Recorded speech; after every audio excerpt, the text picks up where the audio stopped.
Welcome to my channel. आज हम देखेंगे कार्ल वॉन क्लाउज़विट्ज़ को। कार्ल वॉन क्लाउज़विट्ज़ की बात की जाए तो ये एक मिलिट्री थ्योरिस्ट थे और इनकी जो सेइंग्स हैं, इनकी जो मिलिट्री स्ट्रैटेजीज़ है वो आज तक एप्लीकेबल हैं, बहुत ज़्यादा इंपॉर्टेंट है। कार्ल वॉन क्लाउज़विट्ज़ जो हैं ये एक प्रूशियन जनरल थे और मिलिट्री थ्योरिस्ट थे। जुलाई 1 1780 को प्रूशिया में पैदा हुए और इनकी जो सबसे इम्पॉर्टेंट बुक है वो है ऑन वॉर। एंड इनकी वफ़ात के बाद, इनकी डेथ के बाद, इनकी जो वाइफ है उन्होंने 1831 में इनकी बुक पब्लिश की जिसने बहुत ज़्यादा मकबूलियत हासिल की।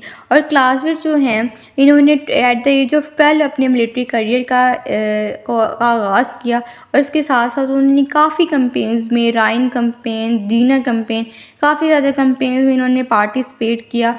और इसके अलावा इनका काफ़ी एक्सपीरियंस था जिसकी वजह से जो बेस करता है इनकी मिलिट्री थ्योरिस्ट पे, और वहाँ से उस एक्सपीरियंस से ही इन्होंने जो है फर्दर जो भी वार की टैक्टिक्स बताई, स्ट्रैटेजीज़ बताएं। इसके बाद अगर हम बात करें नेचर वार की तो बहुत ही गहरा ताल्लुक़ बताया वार एंड पॉलिटिक्स का। ये कहते हैं कि war is the continuation of politics, means that कि मिलिट्री ऑब्जेक्टिव जो हैं वो पॉलिटिकल ऑब्जेक्टिव्स को सर्व करते हैं। मीन्स दैट कि जो पॉलिटिकल जो ऑब्जेक्टिव्स हैं वो हासिल करने के लिए हम वार को एज अ टूल इस्तेमाल करते हैं। और वार इज़ नॉट एन आइसोलेटिव वन, कोई एक आइसोलेटिव वन नहीं है, बल्कि ये पॉलिटिकल ऑब्जेक्टिव्स को अचीव करने के लिए टूल्स हैं। और जब डिप्लोमेसी फेल हो जाती है तो इन्हीं का इस्तेमाल किया जा सकता है ताकि हम अपने मकसद में कामयाब हो सकें और पॉलिटिकल आउटकम्स जो हैं उनको सिक्योर किया जा सके। और इसके साथ साथ जो है ये नेचर ऑफ वार को, क्योंकि वार जो है वो ये नहीं कहते कि जो वार है वो ही एक अल्टीमेट एंड है, बल्कि पॉलिटिक्स जो है वो पॉलिटिकल गोल्स जो हैं वो अल्टीमेट एंड है।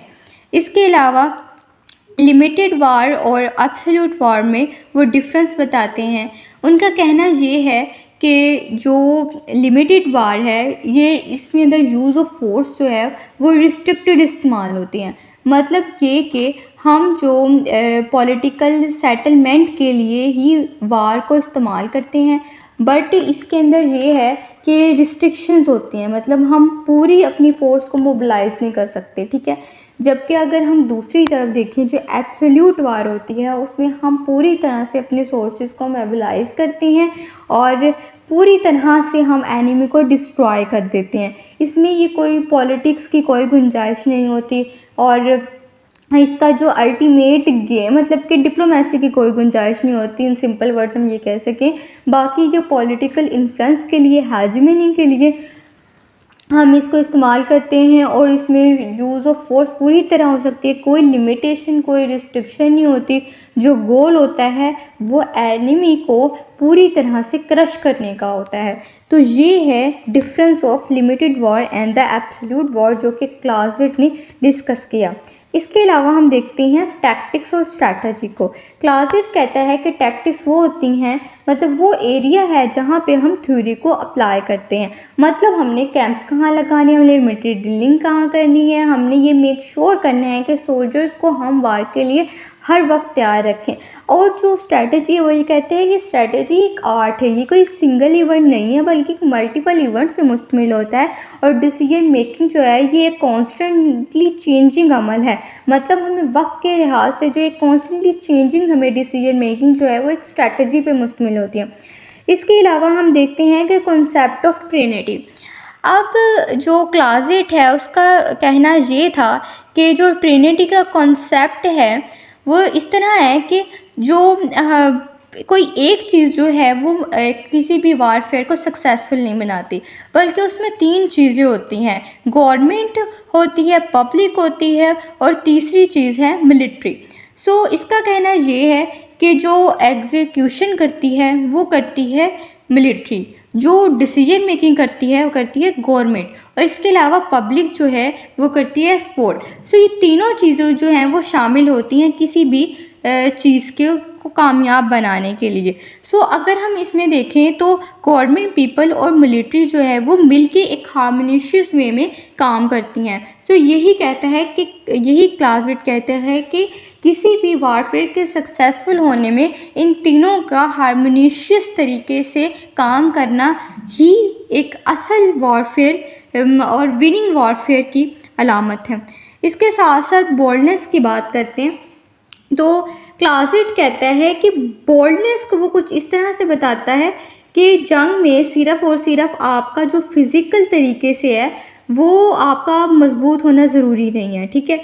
आपको बोल्डनेस के अंदर जो सबसे ज़्यादा इम्पोर्टेंट चीज़ जो क्लासविट कहता है कि आपको आपके जो इंटेलेक्चुअल तरीके से भी एक मजबूत होना चाहिए। मतलब कि आपको जो दुश्मन की अपॉर्चुनिटीज़ हैं, मतलब दुश्मन की तरफ से जो दी गई अपॉर्चुनिटीज़ है उसको अवेल करना, सही वक्त पे सही फैसला करना, आपको डिसिसिव होना चाहिए अपने फैसले को लेके, मौके से फ़ायदा उठाना। अब मौके से फ़ायदा जो अपॉर्चुनिटी है वो कभी कभी मिलती है, ठीक है, उससे आपको फ़ायदा उठाना चाहिए और दुश्मन की कमज़ोरियों से फ़ायदा उठाना चाहिए।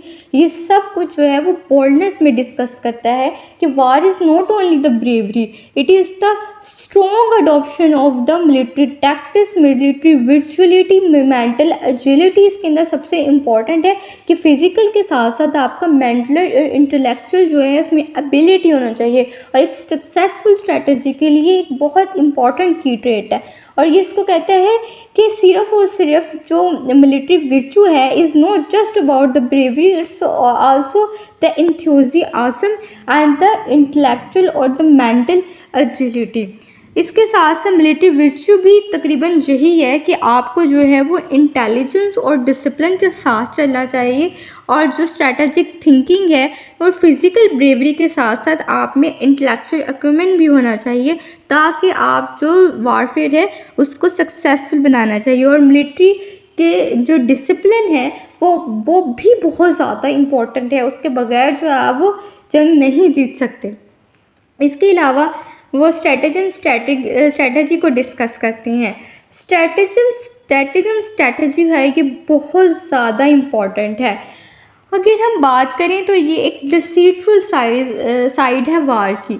मतलब ये कि आप इसमें 3 चीज़ें हैं, डिसेप्शन, सरप्राइज और मैनिपुलेशन ऑफ साइकोलॉजिकल मैनिपुलेशन। मतलब आपको एनिमी को कंफ्यूज करना है, उसको मिस इन्फॉर्मेशन के ज़रिए से उसको मिसलेड करना है किसी तरह से और उस पर सरप्राइज अटैक करनी है। मतलब कि जो आपका ओपोनेंट है आपने उस पर वहाँ अटैक करना है जहाँ से उसको बिल्कुल भी उम्मीद ना हो और एक झूठी आप उसको जंग की दावत दे सकते हैं। इसके अलावा डिसेप्शन आपको करनी है, आपको अपने ओपोनेंट को उसको समझना है और आपको ये पता होना चाहिए कि आपका जो ओपोनेंट है वो इस वक्त क्या सोच रहा है, किस तरह से सोच रहा है और आपको भी उस तरह से अपनी डिसीजन मेकिंग करनी चाहिए।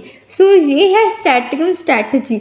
मतलब ये कि ज़्यादातर इसमें एक डिसीट मतलब धोखा देना है आपने किसी भी तरह से अपने दुश्मन को, उसको मिसलेड करना है, जैसे कि गलत इन्फॉर्मेशन उसको भिजवानी है कि किसी के भी ज़रिए से उसको इन्फॉर्मेशन मिले कि जी आप पे इस तरह से वो हमला होने वाले या फिर उनकी ये वाली साइड। अब यही कुछ हुआ था 19th सेंचुरी के अंदर। 19th सेंचुरी के अंदर जो नेपोलियन है उसने ये तासुर दिया था कि उसका जो सेंटर है वो बहुत ज़्यादा वीक है और उसने जो है जब दुश्मन उस पर हमला करता है सेंटर पे तो अपनी स्ट्रॉन्ग साइड से अटैक करता है। तो ये जो है ये एक किस्म का उसने धोखा दिया और एक्चुअल अटैक और सरप्राइज अटैक किया। इस तरह के अटैक से क्या होता है कि दुश्मन में अफरा तफरी फैल जाती है और मतलब बहुत ज़्यादा तबाही होती है जिसको जो दुश्मन है वो नहीं काउंटर कर सकता है। मतलब एक अफरा तफरी का समा होता है, वो बुखलाहट का शिकार हो जाता है। तो ये सारी चीज़ें जो हैं वो स्ट्रेटजी में आती हैं। फर्दर अगर हम सेंटर ऑफ ग्रेविटी की बात करें तो सेंटर ऑफ ग्रेविटी जो है, सेंटर ऑफ ग्रेविटी के बारे में जो क्लासमेट है वो ये कहते हैं कि कोई ना कोई ऐसा पॉइंट ज़रूर होता है किसी एनिमी के अंदर जो उसका सेंटर ऑफ ग्रेविटी मतलब जो पूरा एक मरकज़ है उसका, ठीक है, centre of all the activities and the movement हम ये कह सकते हैं।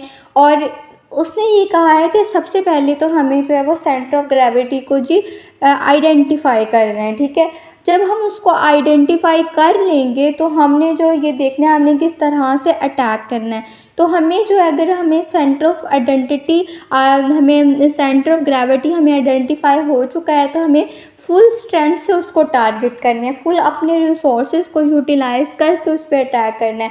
अब वो ये कहते हैं कि सेंटर ऑफ ग्रेविटी सिचुएशन के लिहाज से वेरी भी कर सकती है, जैसे कि कुछ केसेस के अंदर कैपिटल हो सकता है, एनिमी की मेन आर्मी हो सकती है, या फिर उनका कोई लीडर हो सकता है। तो जैसे अगर हम उस पॉलिटिकल लीडर को करें जो मेन हो तो उनके हौसले पस्त हो जाए, मतलब उनके अगर कैपिटल पे करें तो वो बुरी तरह नाकाम हो जाए, और अगर उनकी मेन आर्मी पे करें जो सबसे ज़्यादा मजबूत है तो वो जो है वो हौसले पस्त हो सकते हैं। तो इसी तरह से कोई कम्युनिकेशन लाइन भी हो सकती है, मतलब अगर कोई एक मेजर कोऑर्डिनेशन जो है उनके डिसरप्ट करने के लिए उनके किसी कम्युनिकेशन लाइन को टारगेट किया जा सकता है।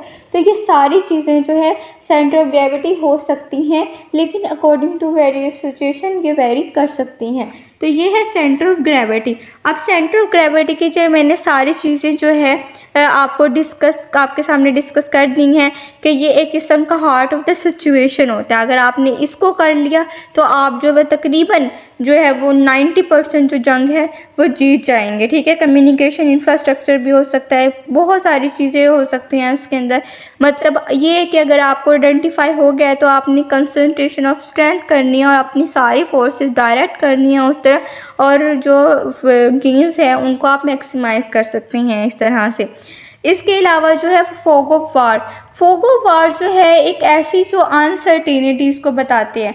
मतलब ये कि आपने कोई एक स्ट्रेटजी बनाई है तो आपको ये पता होना चाहिए कि जो सडन बम्प्स हैं आपने उनको कैसे टैकल करना है, क्योंकि फोग ऑफ वार ज़रूर आपको कोई भी जो आप जंग पे निकले हैं तो आपको कोई ना कोई अनसर्टेनिटीज़ फेस करनी पड़ सकती हैं, ये ऑब्वियस होता है। और एक अच्छी स्ट्रेटजी वही होती है जिसमें अनसर्टेनिटीज़ को जो है वो ओवरकम करने के लिए मुख्तलिफ़ तरीके होते हैं, उनको डील करना चाहिए। इसके लिए फ्रिक्शन या फोग ऑफ वार को डील करने के लिए मोस्टली ये है कि आपको जो आपकी जो स्ट्रेटजी है उसको फ्लेक्सिबल होना चाहिए। ठीक है, इसके साथ साथ यही है, फ्रिक्शन भी यही है कि जैसे कि कोई कम्युनिकेशन ब्रेकडाउन है, कोई लॉजिस्टिकल चैलेंजेस हैं, कोई बैड वेदर है। अभी हमें पहले तो नहीं ना पता होगा कि कोई कम्युनिकेशन या भी कोई लॉजिस्टिकल चैलेंज अचानक से हमें फेस करनी पड़े, अचानक से मौसम ख़राब हो जाए, ना पहले बंदे को इतना अंदाज़ा हो। तो ये सारी चीज़ें जो हैं ये हमें एक अच्छी स्ट्रेटजी के इनको सब को ओवरकम करने के तरीके पहले से ही मौजूद होते हैं, और आपकी स्ट्रेटजी इतनी ज़्यादा रिजिड ना हो कि आप कुछ कर ही ना सकें। आपके फ्लेक्सिबल होने चाहिए अकॉर्डिंग टू जो सिचुएशन है, अपने आप प्लान को चेंज कर सकें। ठीक है, इसके अलावा आप में जो डिसीजन मेकिंग की पावर होनी चाहिए in a real time to overcome the obstacles, मतलब रियल टाइम आपके डिसीजन मेकिंग होनी चाहिए। इसके अलावा ये कोई एक रेसिपी की तरह नहीं है, ये कोई स्मूथ नहीं चलेगी, और ये एक चेस गेम की तरह है, जैसे कि हम कह सकते हैं कि you move your enemy move and the whole game change. So that is the topic. अगर आपको कोई क्वेश्चन है तो आप कमेंट में पूछ सकते हैं। So this is our topic about the class weight, carbon class wait.